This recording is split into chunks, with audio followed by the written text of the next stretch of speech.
The first two games in the Twisted Metal franchise will forever be all-time classics. It looked like the series was just going to keep on improving and become a staple of greatness through the years. That was until Sony couldn't agree with SingleTrack on a new contract and thus handed the development over to 989 Studios. They had to build an entirely new engine, and thus the game feels much different than the original two games, and in many ways, not as good.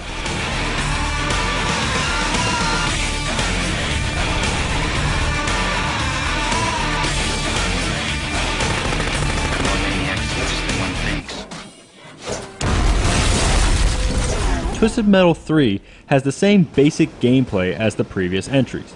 Calypso is holding an Twisted Metal tournament in which he grants the winner a wish.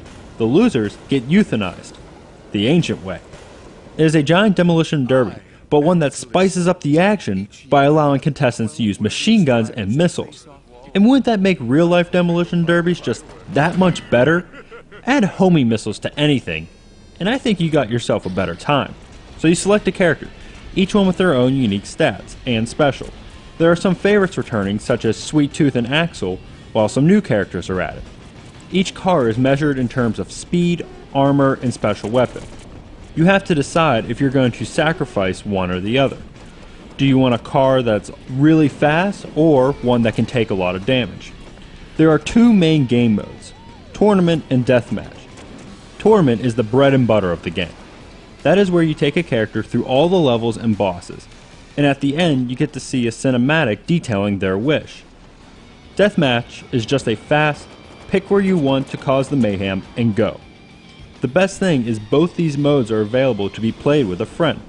I always found this game much more fun when playing with my brother.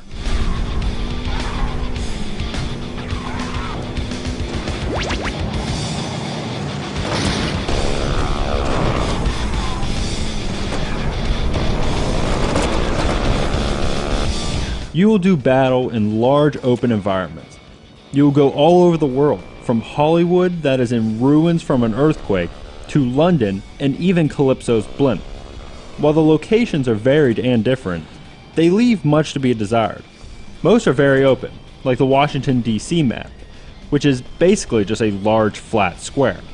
Some maps will have a secret area and level-specific weapons, but not every map has them, making you feel like more time went into some levels than others.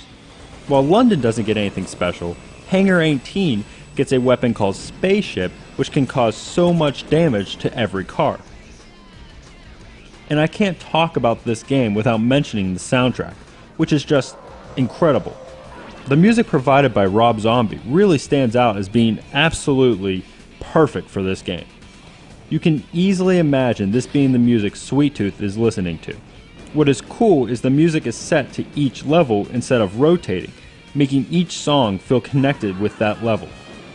A big complaint about the game is the fact that it doesn't really do much to move the series forward.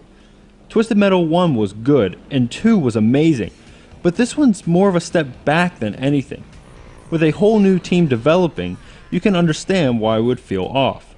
It is like it's trying to be a Twisted Metal game instead of just being a Twisted Metal game. While the game is fun on its own, it doesn't really compare with the other games in the series. Those ones will forever be great car battle games, while this one is not an all-time classic.